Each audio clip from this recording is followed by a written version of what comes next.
Disadvantage है कि ये सिर्फ हॉरिजेंटल या इंक्लाइन डायरेक्शन में ही चल सकती है, वर्टिकल डायरेक्शन में नहीं चल सकती है। तो इसको सॉल्व करने के लिए एक और नेक्स्ट आती है, दैट इज स्क्रू कन्वेयर। तो सर स्क्रू कन्वेयर क्या है? It can operate in horizontal, vertical and incline direction, तीनों डायरेक्शन में है।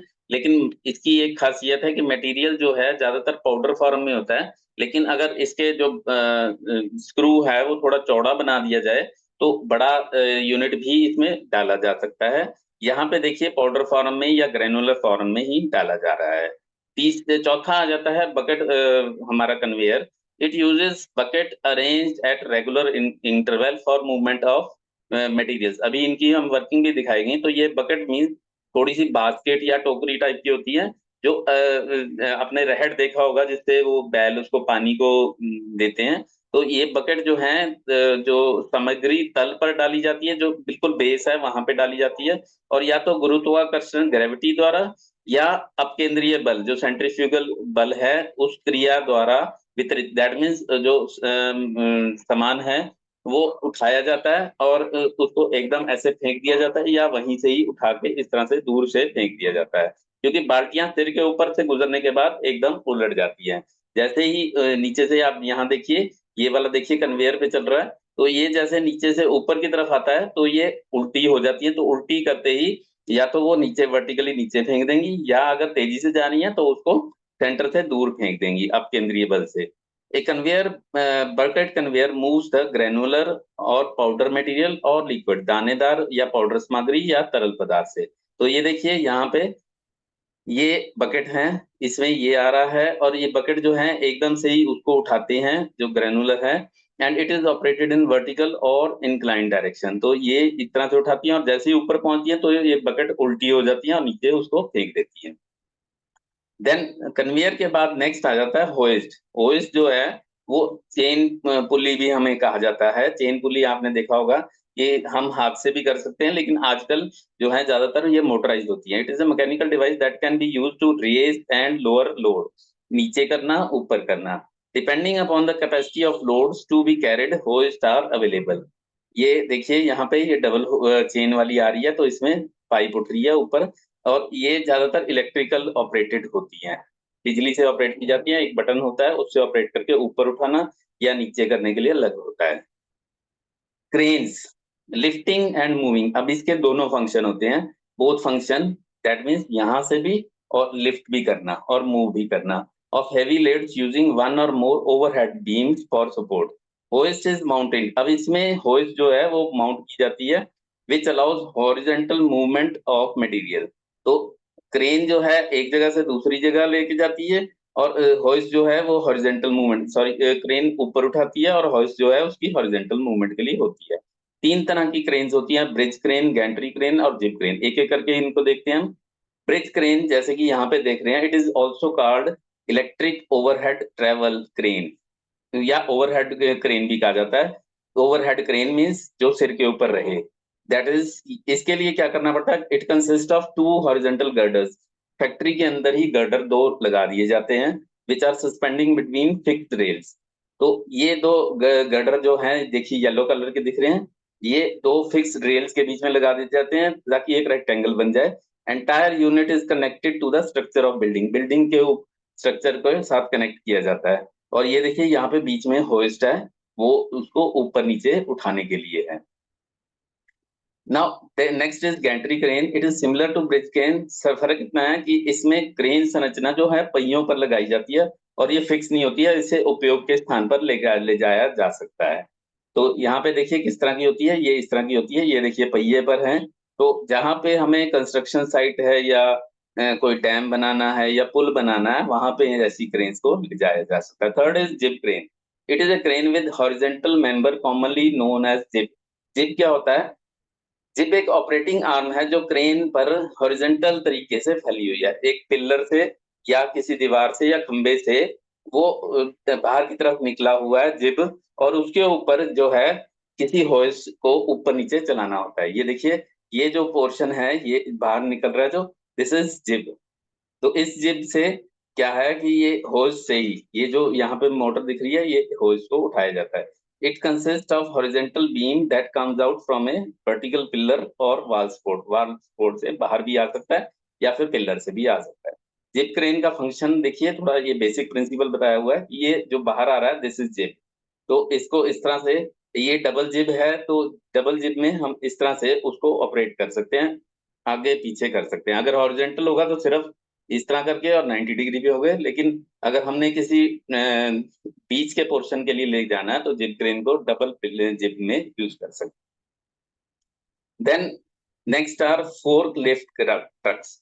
It is industrial truck of small capacity, छोटे कैपेसिटी के लिए, use for transporting material at a distance inside a factory. तो use to stack material, material का stack करना हो, एक के ऊपर एक चट्टा लगाना हो, जैसे ईंटें रखनी होती हैं एक के ऊपर एक, तो इसके लिए ये यूज होता है। ऑपरेटर कैन लोअर और raise the fork by use of control lever. देखिए यहाँ पे ये एक कंट्रोल लीवर दबा रहा है, तो कंट्रोल लीवर से ये ऊपर या नीचे किया जा सकता है। Can be of battery operated, ज्यादातर ये बैटरी ऑपरेटेड होता है क्योंकि फैक्ट्री के अंदर अंदर ही मूवमेंट करना होता है, तो बैटरी ऑपरेटेड ही होते हैं।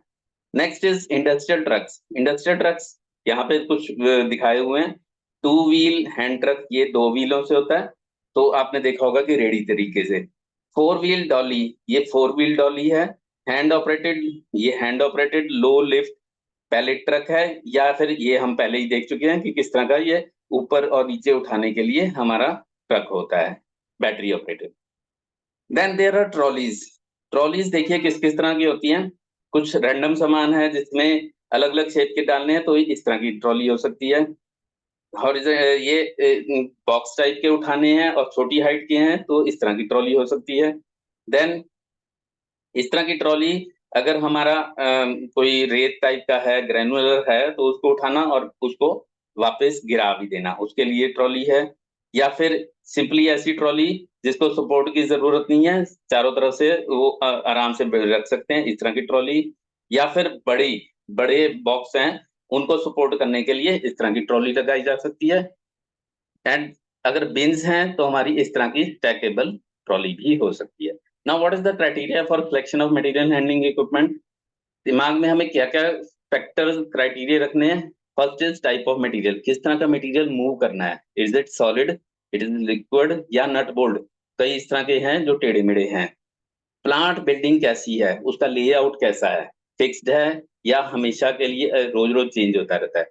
टाइप्स ऑफ प्रोडक्शन मशीन किस तरह की है। Types of material flow pattern, fixed है या चेंजेबल है। प्रोडक्शन कैसी है, मास, बैच, जॉब है। Cost of material handling equipment, किस तरह का खरीदा जा सकता है, महंगा, सस्ता। Handling cost, list of equipment and care and maintenance, ये सारा दिमाग में हमें रखना होता है। Now next is unit load. इकाई लोड क्या होता है? अब इकाई लोड क्या करता है, कई सारी चीजों को, अब हमने छोटी छोटी चीजों को उठाना है, तो बजाय एक एक चीज को उठाने के या उसको मूव करने, नट एंड बोल्ट मूव करने हैं, उनको पैक कर देते हैं एक यूनिट लोड में। यूनिट लोड का प्रिंसिपल कहता है it is quicker and economical to move items at a time, many items at a time rather than to move each one of them individually। अलग अलग स्थानांतरित करने की बजाय एक समय में बहुत सारी वस्तुओं को स्थानांतरित करना तेज और किफायती है। अब यूनिट प्रिंसिपल ये भी कहता है कि हमें ये materials they should be handled in most efficient, सबसे बढ़िया तरीके से करने चाहिए। Maximum size unit and mechanical means, mechanical means कल पुर्जों की तरीके से उसको मूव किया जाए या ऑटोमेटिक तरीके से उसको मूव किया जाए, so that it has reduce number of moves, कम से कम टाइम में वो मूव कर जाए।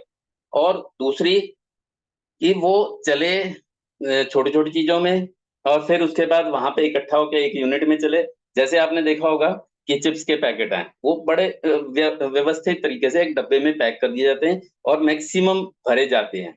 डब्बा पूरा बड़ा सा होता है और उसमें 1000 पैकेट भर दिए जाते हैं और इतने टाइट करके पैक किया दिए जाता है कि हिले नहीं। लेकिन वहां पे जहां पे पहुंचेंगे वहां पे रिलीज करके वो फाइनल शेप में भी अपनी प्रारंभिक व्यवस्था बनाए रखें। ये भी उसका प्रिंसिपल कहता है कि ये ना हो कि बीच की उसकी व्यवस्था बिगड़ जाए, उसकी शेप बिगड़ जाए, शेप भी उसकी वही रहनी चाहिए। करेक्टरिस्टिक्स क्या है, मिनिमम नंबर ऑफ हैंडलिंग होने चाहिए, मैनुअल हैंडलिंग नहीं होनी चाहिए। मटेरियल आर असेंबल्ड, स्टार्टिंग में असेंबल किया जाए और बाद में डिसअसेंबल कर दिया जाए। Redesign package container for better assembly, unit load should be as large as possible. एक डब्बे में हो सकता है 1000 पैकेट हो, 10,000 पैकेट हो, maximum depending upon the constraint of building और इक्विपमेंट, जो उसका मटेरियल को लोड उठा के ले जा सकता है। तो types of unit load, first is unit load on a platform. एक फ्लैट पैलेट है, ये देखिए इस तरह के है pallet. Pallet is a horizontal plate, plate भी कह देते हैं। It is a horizontal portable platform device, इस तरह की। तो फ्लैट पैलेट, बॉक्स पैलेट या पोस्ट पैलेट, तो ये तीन तरह की हैं। स्किड, स्किड क्या है? नॉन स्टैकेबल, इस तरह की हैं जिसके नीचे तिकोने पैर रखे होते हैं। आपने देखा होगा फ्रिज के नीचे भी इस तरह का होता है skid.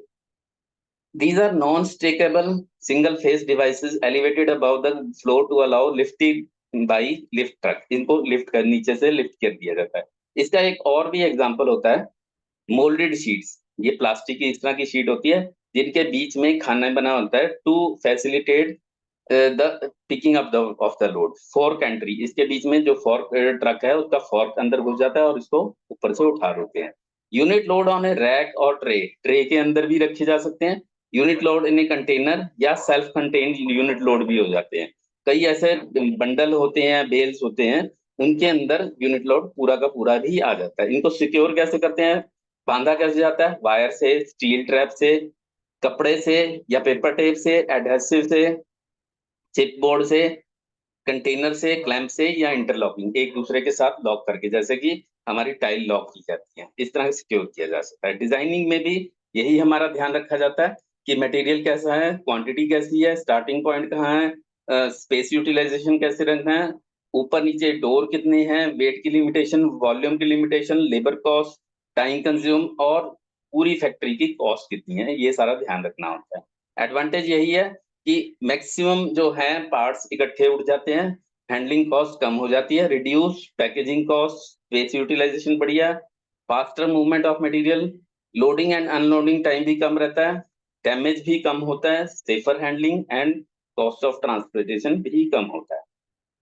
Now next is AGV, automated guided vehicle. Now नाम से भी थोड़ा पता चलता है, ऑटोमेटेड, ऑटोमेटिक, सब निर्देशित, अपने आप, गाइडेड, गाइडेड अपने आप गाइड होता है, independently operated self guided vehicles along defined pathways, अपने रास्तों पर। इसकी दूसरी डेफिनेशन भी होती है, a driverless vehicle used to move material efficiently in a facility, एक फैक्ट्री के अंदर या एक शॉप के अंदर उसको मूव करने के लिए।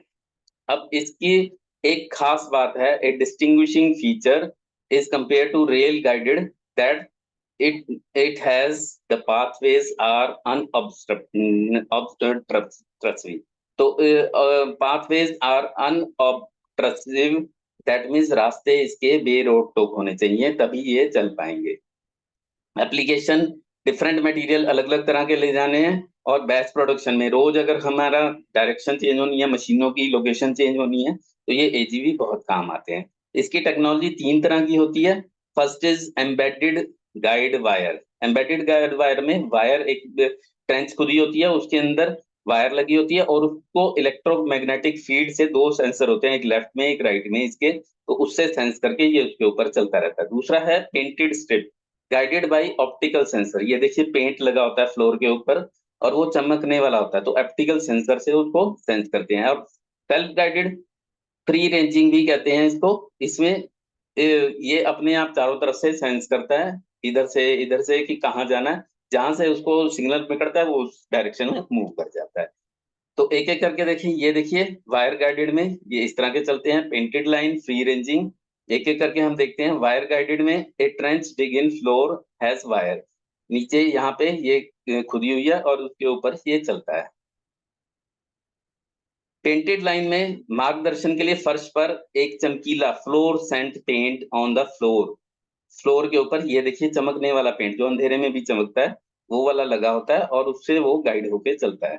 फ्री रेंजिंग में क्या करता है, लेजर स्कैनर चारों तरफ से वो स्कैन करता है, जहां जहां से उसको स्कैन करके उसको सिग्नल मिलता है उस डायरेक्शन में वो मूव कर जाता है। ये देखिए सिग्नल मिलता है उसको, जहां सिग्नल मिलते हैं ये सिग्नल मिलके वो उस डायरेक्शन में चला जाता है। टाइप्स ऑफ AGV, एक तो सेंसिंग की तरीके से, और इनके दूसरे नाम भी हैं, ड्राइवरलेस ट्रेन, पैलेट ट्रक्स या यूनिट लोड कैरियर। ड्राइवरलेस इस तरह के होते हैं जिसमें ड्राइवरलेस है, सिर्फ उसको डायरेक्शन मिलनी है। पैलेट ट्रक्स कुछ इस तरह के होते हैं, जहाँ पैलेट ट्रक हम पहले भी बात कर सकते हैं। यूनिट लोड कैरियर, ये लेकिन बहुत छोटी कैपेसिटी के लिए होते हैं, 250 किलो या उससे कम के लिए। तो ये स्मॉल लोड्स के लिए होते हैं यूनिट लोड, क्योंकि अपने आप ऑटोमेटिक इसने चलना है, तो इसलिए कम से कम ही यूनिट लोड इसके ऊपर चलाया जाता है रोलर्स के हेल्प से। तो कुछ हमने कंपेयर किया है। इंडस्ट्रियल ट्रैक जो है वो लो टू मीडियम कॉस्ट है, लो रेट ऑफ डिलीवरी है, एप्लीकेशन लाइट लोड है। एजीवी हाई कॉस्ट है, फ्लेक्सिबल रूटिंग है, दैट मींस रूट चेंज हो सकता है, and application is moving pallet load. Monorails high cost है, सिंगल असेंबली है, कन्वेयर किसी तरह का भी कर सकता है, moving part and production line, and cranes जो है वो हाई लिफ्ट कैपेसिटी के लिए है, moving large and heavy item in factories. Now last चीज रह जाती है स्टोरेज। अब इसको स्टोर भी करना है, तो स्टोर कितनी तरह से कर सकते हैं? 4 तरीके से। Bulk storage, rack system, shelving and beans, drawer storage. Bulk storage mean कहीं पे भी कोई सामान रख दिया, बल्क, पूरे भारी तरीके से। High density bulk storage provides low accessibility with low forming rows and blocks. हो सकता है इसको रो एंड कॉलम में भी करें, लेकिन इसकी कॉस्ट बड़ी कम है। इसका कुछ नुकसान भी है कि इसके लिए हम क्या कर सकते हैं, ये पता नहीं हम कहाँ पे इसको ज्यादा रखें, कहाँ पे कम रखें। एक्सेसिबिलिटी इसकी कम होती है क्योंकि आगे पीछे हम जा नहीं पाते। पैलेट रैक सिस्टम में थोड़ा ये हो जाता है कि इसमें placed on racks in multiple rack structure. ये देखिए रैक सिस्टम में रख दिए जाते हैं, लो कॉस्ट है, good storage density and good accessibility है। Then third is drawer storage. Drawer से उसको खोलना और बंद, कंटेंट्स इजीली विजिबल। जैसे ही ड्रॉअर खोलेंगे हमें सब कुछ दिख जाएगा, एक्सेसिबिलिटी भी अच्छी है। रिलेटिवली हाई कॉस्ट है, इसकी कॉस्ट थोड़ी हाई ज्यादा है, लेकिन स्मॉल आइटम जैसे टूल, रिपेयर, स्पेयर पार्ट्स वगैरह वो इसके अंदर रखे जा सकते हैं partition. Then last is automated storage system. Automated में क्या होता है? The mechanised and automated storage equipment to reduce the human resources required to operate a storage facility. देखिए कैसे होता है, जैसे मैकेनिज्म हो या वो इसमें ऑटोमेटेड सिस्टम हो। अब इसमें storage capacity, density, floor factory floor space भी बहुत बढ़िया यूज होता है, और वर्क इन प्रोसेस में भी यूज किया जा सकता है। सिक्योरिटी है, रिड्यूस पिल्फरेज, गिरना इक्विपमेंट का अगर लिक्विड है वो भी गिरना इसमें बच जाता है। Safety, inventory control, stock rotation, सब कुछ। रोटेशन मीन्स कि आज जो सबसे पहले आया था वो आज सबसे पहले यूज हो जाएगा, ये नहीं है कि वो लास्ट वाला पहले यूज हो जाएगा।